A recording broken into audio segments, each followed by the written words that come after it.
What's happening? It didn't even get the countdown. Oh my god. All right, well, good evening. Welcome to another episode of Views from the Bridge, your second favorite Philadelphia Union podcast. I'm kind of glad you're here. I'm not happy to be talking about the Union, but we'll talk about it anyway and probably waste a bunch of your time. But here to waste your time, first of all, we have Chuck Booth. How? How? Not, not that you're So wasting our time. Not that so you're wasting. painful. No, no, No, no, you no, no. can't take that intro back. Jeez. Here to waste your time. Wow. We are your second favorite time waster for the Philadelphia Union. No. We are all going to waste your time tonight because we're going to talk about a stupid Philadelphia Union game. Anyway. What a Yeah, start. here's what I'm thinking. Also, Good analogy for the game at least. That was Chuck speaking before that. Chuck Booth, of course, of CBS. I am Paul Catrino of Sporting Serotonin. Funny enough, Justin was doing that intro, said, "Here to waste your time." I thought it was a lock that you were going to say my name. I was like, here it comes. What a setup. Bump, set, spike. You're the transition king. I didn't see that coming. Wow. Yeah, I was honestly prepared for that being the lead in from that as well. So Anyone catch the number of that train? I'm glad that I threw you both off. That's I assume the number would be 3 for the amount of goals scored. Yeah, that would be it, wouldn't it? Anyway, here's the thing. Pull a cigarette.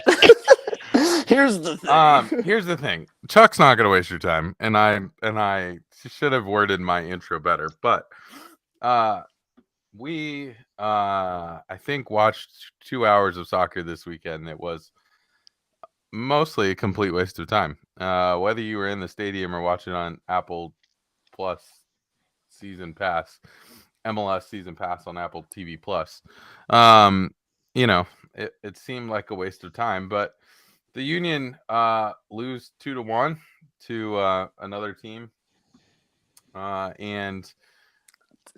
or another group of semi-soccer players. I don't know if they actually were playing soccer, but we'll talk about that later. But they lose 2-1 to Orlando, and the Union have lost 3 out of 5 to start the season, and the undefeated streak at home is gone.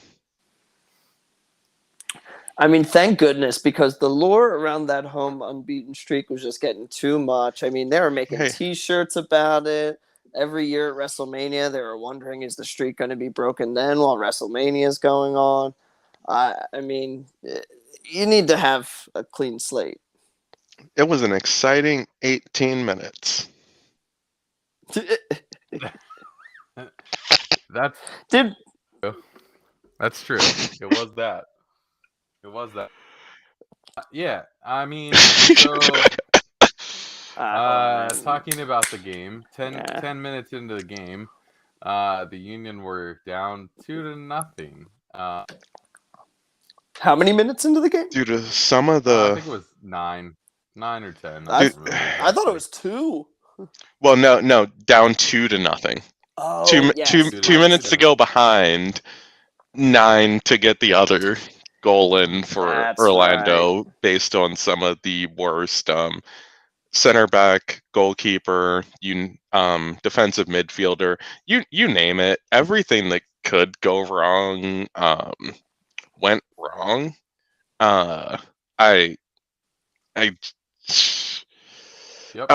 There's a few players who participated in this game where I genuinely have some serious questions of what do you do here. All right, who's your list starting with? I mean, so before we get too deep into individual players, so the Union were missing 9 players. Maybe not all of them starters, but 9 players the Union were missing. The Union went into the game with 5 subs on the bench, one of them being your backup keeper. So really only 4 subs on the bench.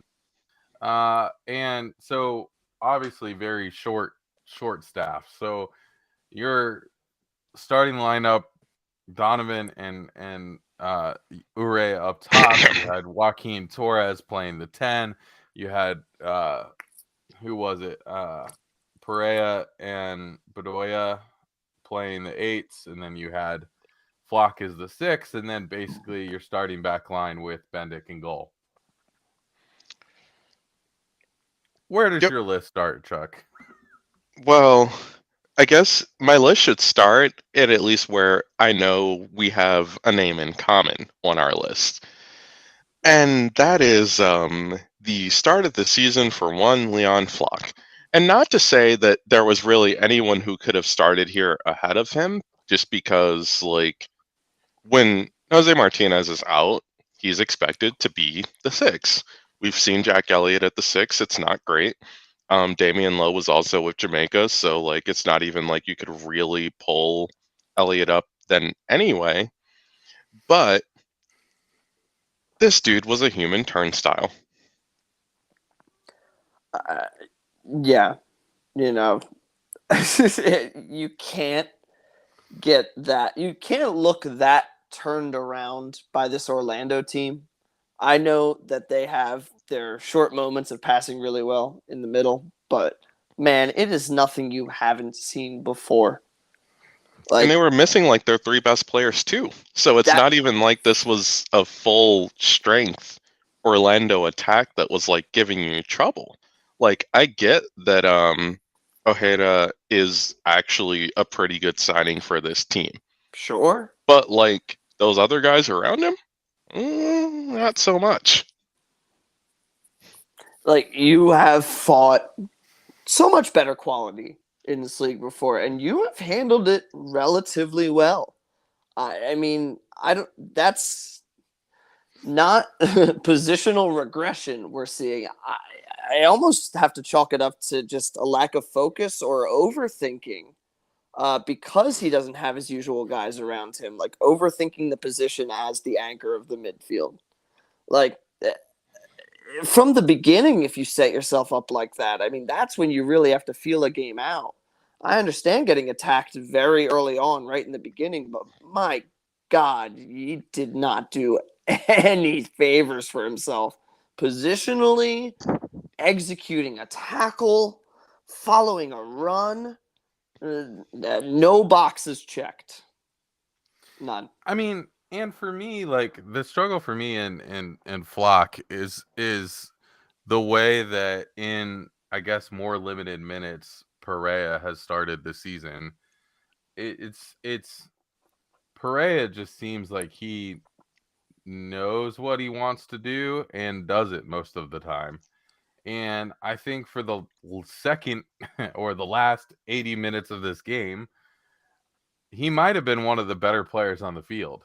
And as for those of you who are watching at home, as Danny Higginbottom was talking about on the broadcast, I mean, what ended up happening after those first 10 minutes was the Union dropped Perea back to help Flock out, and they were able to then, the two of them together were able to lock down that, I don't know, that part of the field that was kind of a revolving door for the first 10 minutes.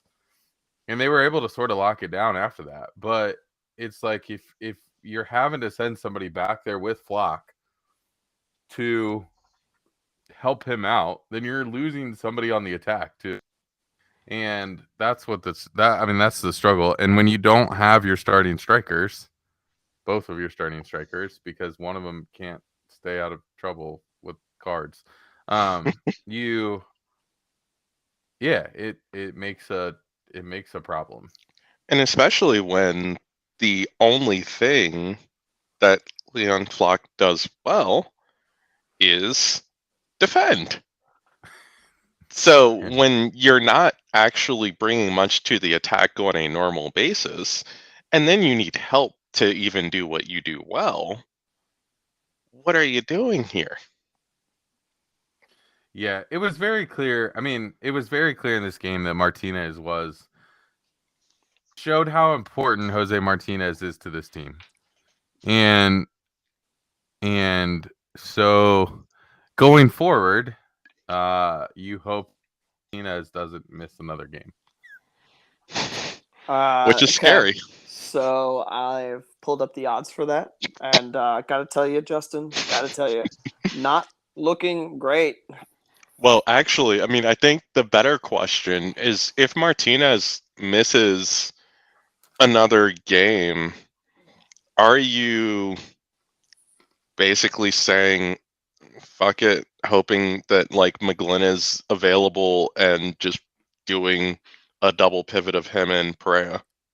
Well, I'm not saying fuck it, Chuck, because I watch my swearing on the podcast. All right, so watch your potty mouth there, bud. Well, I know I just said it. Yeah, I was gonna say you just said it. Yeah, So. I know. All right. Okay, now that we've edited this PG podcast, cut that. You want to do a double pivot with McGlynn to provide the offensive spark from the back. You want to bring him back next to who? Pereira. I'll say next to Pereira. Sounds fun. No, sounds great. I don't mind that. I don't care who starts the next game at left side of the diamond, but it can't be Leon God. Flach. Hold on. I don't know if my webcam is going to actually show this, but like if you look up the Google lineup, have you seen what they show for Joaquin Torres? No, I have not. It's editing. It's not him. Who is that? Wait, who is that? Is that a woman? Yes, it is. That is definitely a woman. Is that... okay, analysis. We're stopping the podcast. We're stopping the podcast. No, we're not stopping the podcast. I'm holding a halt here. I need a reverse I'm the image captain search. now. You're right. I am. All right, so while Chuck figures out what woman this is in the Joaquin Torres, I'm not even going to be able to because like it won't let me like get a big enough thumbnail of her to try and like search. We're gonna post it on our Twitter at VFTB Pod, and we're gonna see if we can find this out together as a community, everyone. So if you're listening to this, go to our Twitter. It's already up there somewhere. We will have worked this out by the time this comes out.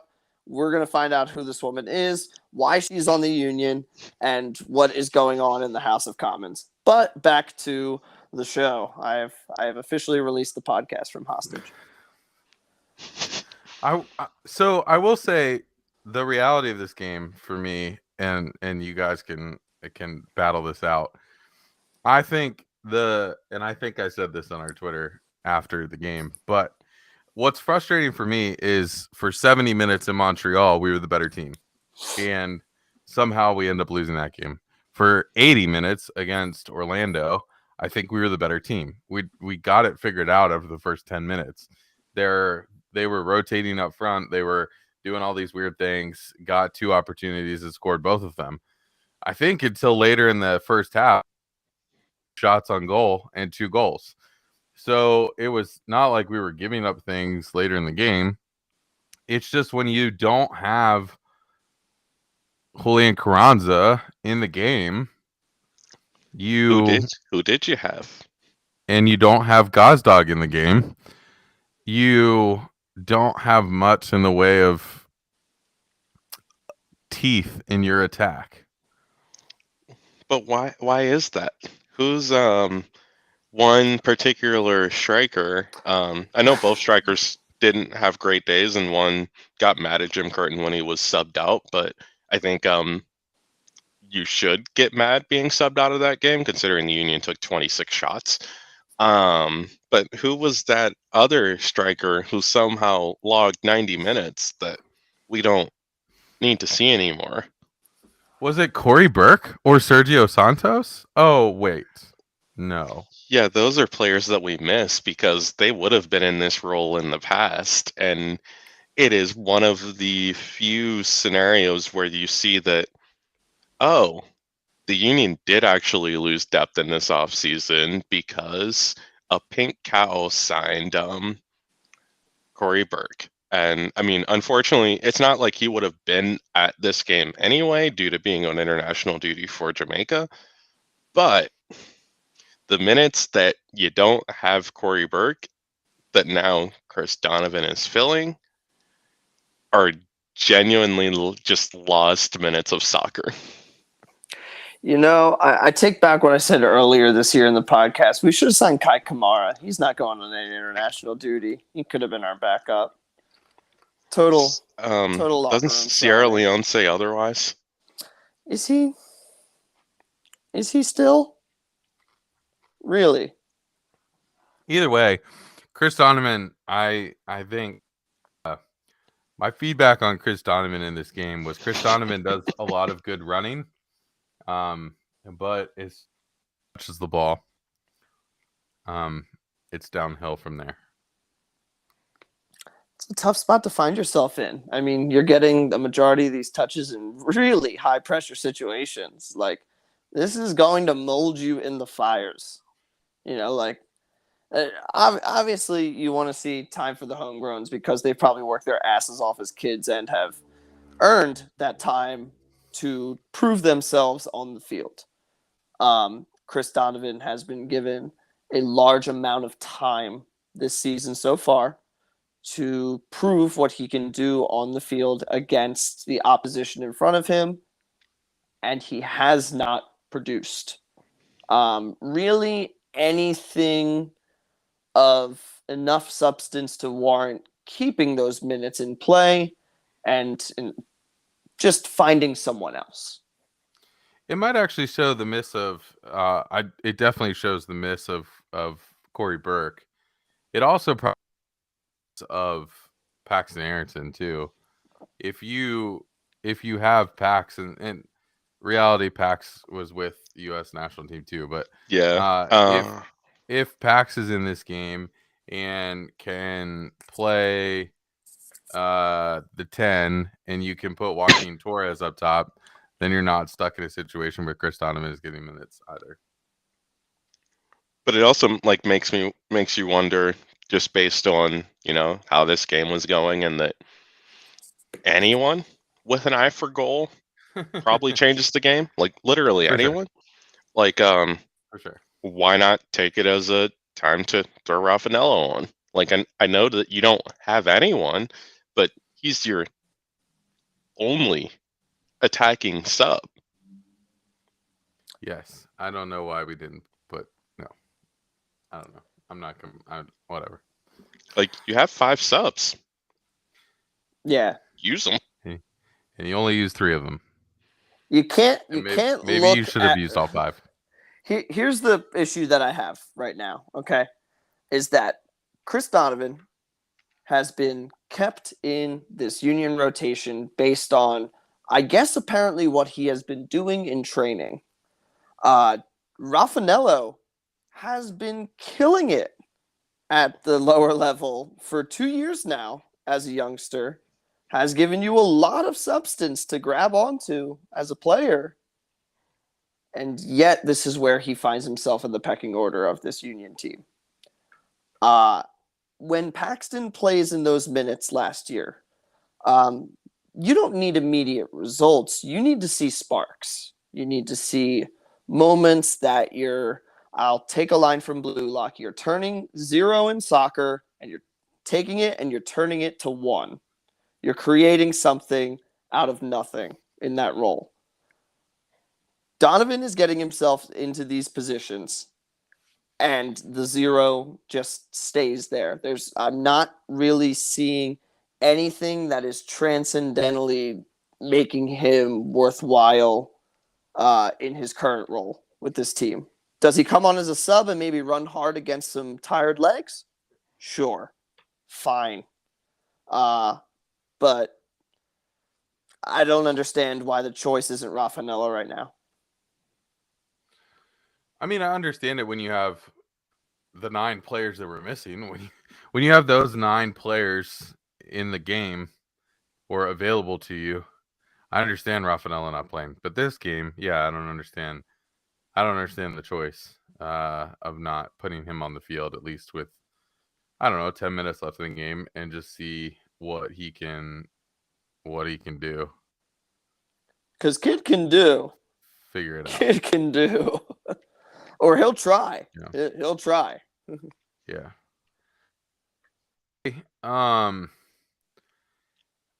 Chuck, you had mentioned it earlier. The Union, we might complain a little bit about the maybe lack of offensive sparks or the lack of offense pressure or whatever. But I think the reality is did have 26 shots, and some of them were, Glesnet 17 feet over the bar off of a free kick or whatever. But I think the Orlando keeper had a fairly good game, to say the least. Had Bendick been half as good as the Orlando keeper, I think that game is 1-1. Yeah. But Bendick is not that good. Yeah, no, I mean that, and it was definitely a frustrating game because you can very easily see how either Bendick doesn't play and the Union draw that game. B, Kranza doesn't get a red card and the Union potentially win that game. Like there were definitely a bunch of just routes to a point, but like when you start off the game with just everyone asleep and literally like both of your center backs like playing some of the worst defense you've ever seen them play during their time in Union jerseys, which is like, I mean, easy to write off when it's two best 11 center backs combined, but just like everything that could go wrong went wrong in this game while you're already missing most of your top guys. Yeah. I mean, that's the problem. I think it's like, I mean, there's so many, even just reading the match recap and thinking back over the game. I mean, Wagner had that one-time volley that skimmed the crossbar that could have easily gone in. I think Bedoya had a header from pretty close that was saved. Jack Elliott got his back to defenders, with a couple minutes left in the game and just couldn't turn and get it to the net. And so there's in the game where easily the Union could have got that second goal to at least tie the game. And so I think that is what is so frustrating about this game is there's so many options of how the Union get back into or win the game, and they just didn't have it available to them. Also, got to talk about Elliott's free kick. I mean, both center backs are still insanely good at free kicks. What? And no, because here's the thing: we always hype up the Glesnes ones because they're going to be from 35 plus yards out, and it's going to be a toots the boots hats down, But man, can Jack Elliott hit it from anywhere within 25? Jacob Glesnes was not kidding when he said that Elliott's a better free kick and penalty kick taker than him. He just game knows game. McGlynn told us that last year too on the pod. I remember we asked him who the best PK/free kick taker was on the team, and he said as well. And I thought about that as soon as I saw that free kick just barely get saved. I was like, shoot. Yeah. So I guess at this point the question is: Have you lowered your DEFCON scale? Have you lifted open the plastic covering on your panic button? And are you hovering your hand over it? Also, how bad must Holden Trent be so far not to be starting in net? I mean, that's the third useless spot in the lineup right now. How can you... It can't be because he's bad.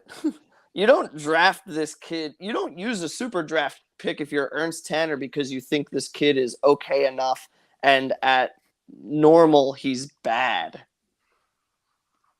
But you could use it and then realize once you have used it that he is bad. feel like he's better than that. I obviously don't want to just say that he's bad. It kind of sounds like you're asking us to say how bad he is to set your metric of how you're going to respond to this. Well, because what the hell other reason is it that Bendick's still starting? Because he's a character man. He's got to have some semblance of locker room. He doesn't know what to do with his arms.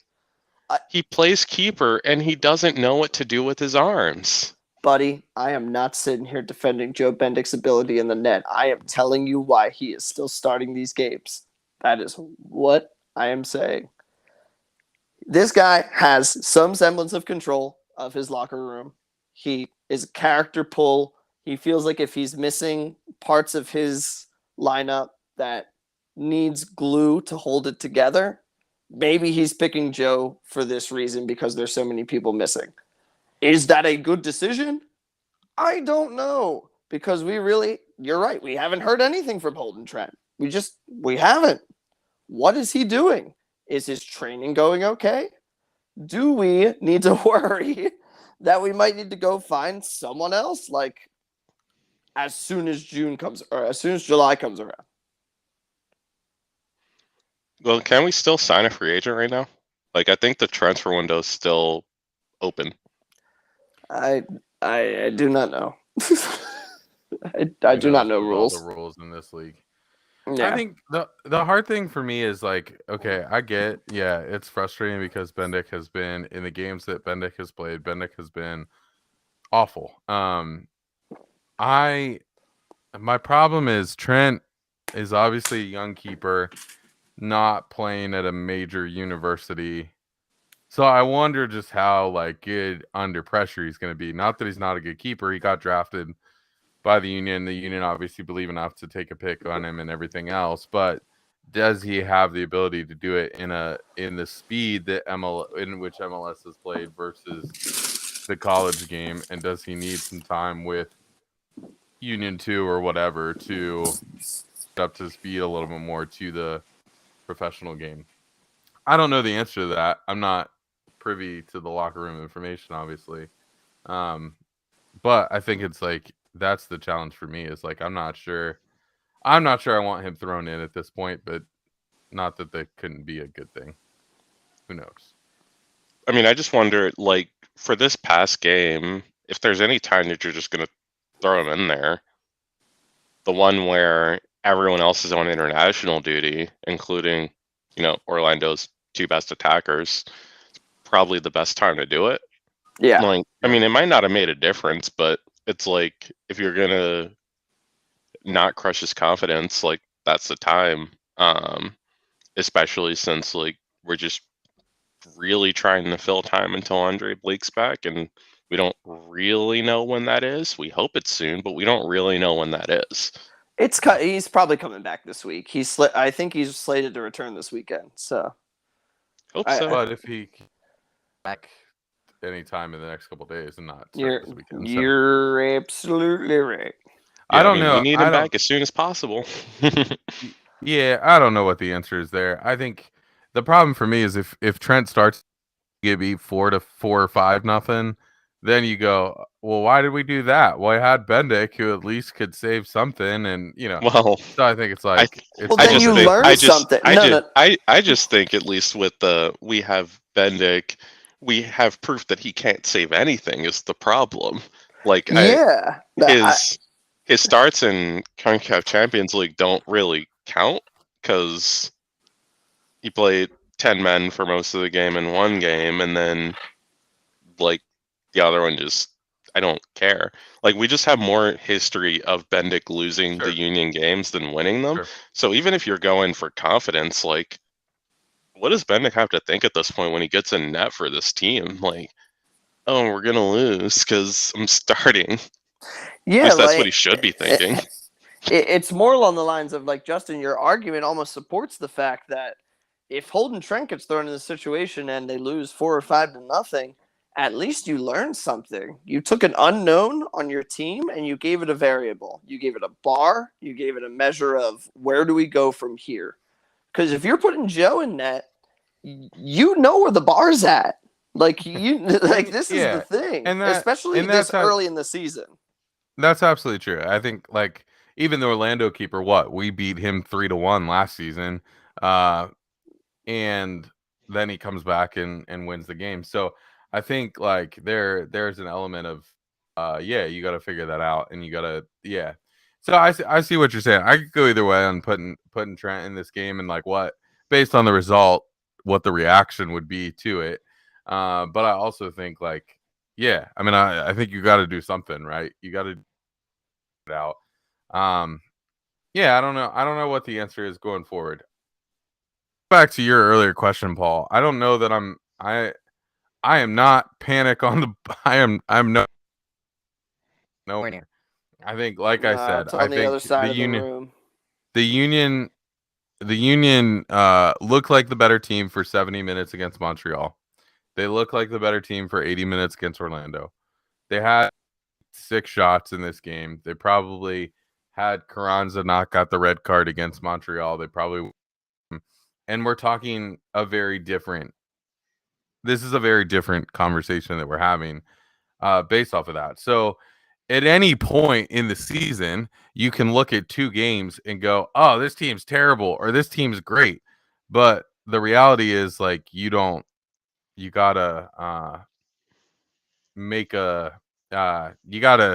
you can't look at 2 games and the season is going to be. Yeah, and I would mostly agree with that because like also games that MLS plays during international break, they just don't count. I know they count in the standings, but like these aren't real games.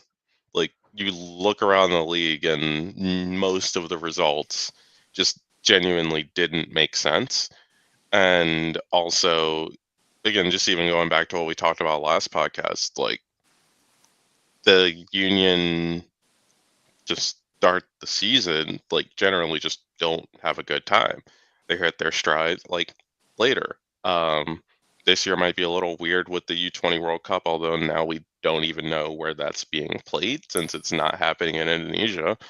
But like they'll be fine, and also it's almost impossible not to make playoffs now. Yeah, for sure. And I think even this weekend, like you said, like the results of this weekend were wild.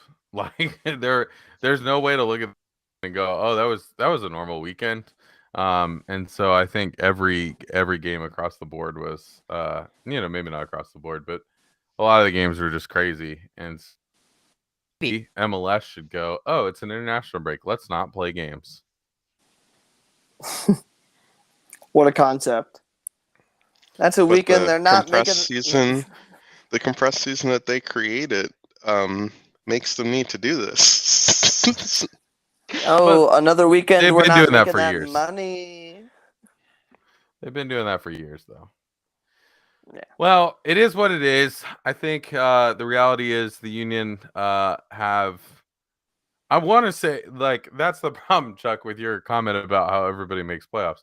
The Union, I want to say that the Union have put themselves in a hole, but they're only 6 points off of first place, and there's exactly half the teams. More than half the teams are in the league are within 1 point of them. So there's no hole to be dug out of at this point. But Saturday night, the Kansas City team comes to Sporting KC, comes to Subaru Park. I would hope that the Union to this game with like a little bit of chip on their shoulder. I mean, yeah. What else are they going to do? You think Jim Curtin's taking it easy this week? I mean, SKC has been one of the worst teams in every facet of the game in the league so far to start the season. And everyone is now back from international duty. Also, not. I don't even think there's even a member of the Union who's been on international duty that's like playing today, played today or plays tomorrow to like make it one of those weird situations where it's like, okay, they're like not rested and can't play on Saturday. So like you genuinely expect, okay, like while the attack may not be as good as the Sounders right now, who just won 4-1 over Sporting Kansas City, you expect a comprehensive victory at home. Yeah, I hope that they come back with a look like, and what I mean is, I think, I would hope that the start this past weekend come back sort of pissed off, like, hey, we were in on international duty and you can't even win a game. I would hope that the starters this past week's game are pissed off, like, okay, we've lost 2 in a row and this sucks and we don't want to do it anymore. And then I hope just the fact of being on international duty gives confidence to some of these guys to come back and play with some passion and with showing what they're made of and continuing to get those call ups. And so, yeah, like you said, Sporting, and my hope would be that they can come out and actually play well. I unfortunately get positivity for this Philadelphia Union team. I think they are going to win this game 2-1, and I don't think it's going to feel that great. I think the job will get done, and we will inevitably record this podcast and say, well, the Union still got 3 points, so it shouldn't really matter to all you people complaining. But I have a gut feeling, based on, my indigestion, that this is not going to be comprehensive from Philly. There are still going to be some adjustments that will need to be analyzed after this game in regards to the midfield and in regards to maybe getting attack late on, because I feel like this game's going to be 1-1 late into the second half, and someone's going to need to go save it. And maybe they will save it. That's why I'm saying 2-1.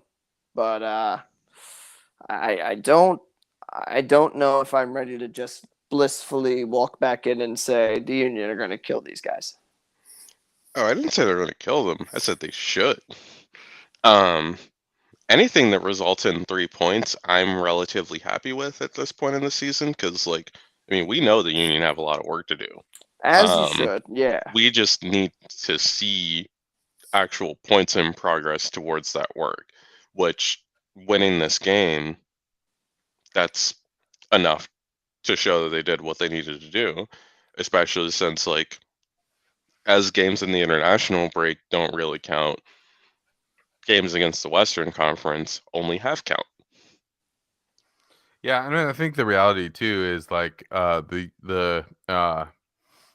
even just thinking about these last 2 games, if the Union hold out for a draw against Montreal and score 1 to get a draw against Orlando, again, we're not having the same conversation. Yes, we can complain about the game. Yes, we can complain about the refs. Yes, we can, whatever. But the reality is we're not having the same conversation we're having tonight. So I think showing the Union, okay, cool. If you get up early against Sporting, can you hold on to it for the rest of the game? If you're up 2-1 late in the game, can you hold on to it? If you're down 2-1 late in the game, can you get a goal to tie the game?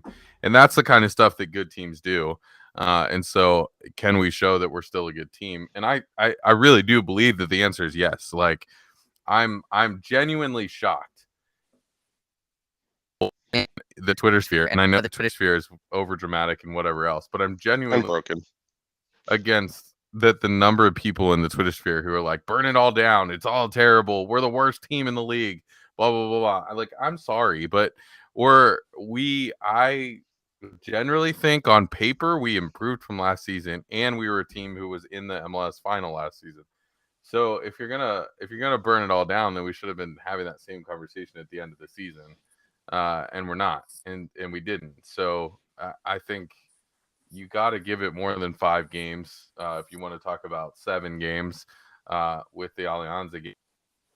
but I think you got to give it more. Now, if we're in this situation, we're sitting in 9th, 10th, 8th, 9th, 10th place at the end of April, then I think we have a different conversation on our hands. But until we get there, I think we gotta wait. We gotta hold out and see what happens. I think this comes down to taking off your MLS Cup from last year glasses and just really kind of leaving this behind right now. I believe who was the one who sent us or had the tweet? KP Sullivan, who was saying that the Union are still trying to fight off the loss of last year's MLS Cup. I think the fans are still trying to do that as well. Granted, it's their first trip to the promised land, and it went in heartbreaking fashion. But, like, here's the thing, y'all. Growth exists when you can take the past, apply it to your present, and look forward to a future that is actually worth looking forward to. The Union have this in front of them and have the talent in front of them to do so. Presently, they do not have a lot of injuries that plague them. I know Andre Blake is a real exception to that rule, but they could be a lot worse off. They could. And yet, it still feels like everyone holds them to the standard of last year's MLS Cup runner-up. And that just can't happen in this season. It's a new year. You have to start off fresh. They do it every year. Even though there's little turnaround on this team, there is still a unique and fresh approach to how this Union team does things off the field and produces results on the field. They need to move on. It is the lingering X that has broken their heart and can't seem to get them out of their head. Get them out. Leave them behind. It's time to go forward. And I'm not projecting on my own relationship issues. I've totally worked that out in therapy, by the way. So, like, don't attribute this to anything. If you're a friend of mine or an ex-lover, perhaps, you know who you are. You broke my heart, you monster. Anyway. Oh my god. Okay. What happened, guys? I just blacked out there for a second. We're just gonna cut Paul off now. So,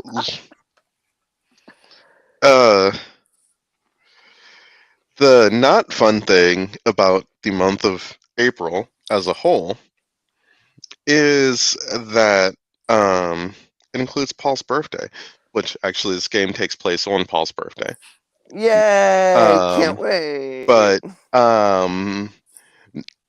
so I do want to just expand the scope a little bit, because Jesus, it is a run from hosting Sporting Kansas City, going back into Champions League play against Atlas, FC Cincinnati, and oh yeah, it's the Fire again. Yeah, I mean you have 6 games in April, and that's with a week off. So you have 6 games on a tight timeline and not really any rest. So obviously the nice thing is you don't have an international break, which is going to take away 9 of your players. But you are going to have to do some roster rotation and some switching around and some other things. And as we saw this past week, that's a good thing. Yeah. It is what it is, but we'll see. I guess, yeah, I think we will win. All 3 of us set a win for this weekend, but we'll see how we do against Sporting, and then we'll come back in and record before this run of other games, and we'll hit you with some pods between all the Champions League games and all the MLS games and everything else. But we have 6 games just here in April, and to start off the month, we have 5 within 15 days. So it'll be a fun run, and I think we'll have a better run where the Union kind of stand for the rest of the season. Hopefully they're still in Champions League. Yeah, that would certainly kind of soften the blow a bit, especially if the Union find themselves still within that, say, 4th to 7th place range. You can still kind of lean on the fact that, well, we're still fighting for Champions League, so we got to reserve the roster for some of that. And you live with that argument because you want that Champions League. Yep. You want that sweet, sweet Champions League. Well, if you've got any thoughts on that, you can hit us up at VFTB Pod on all the socials, and we'll hopefully be there to respond to you. But other than that, have a great weekend, and we'll see you next week.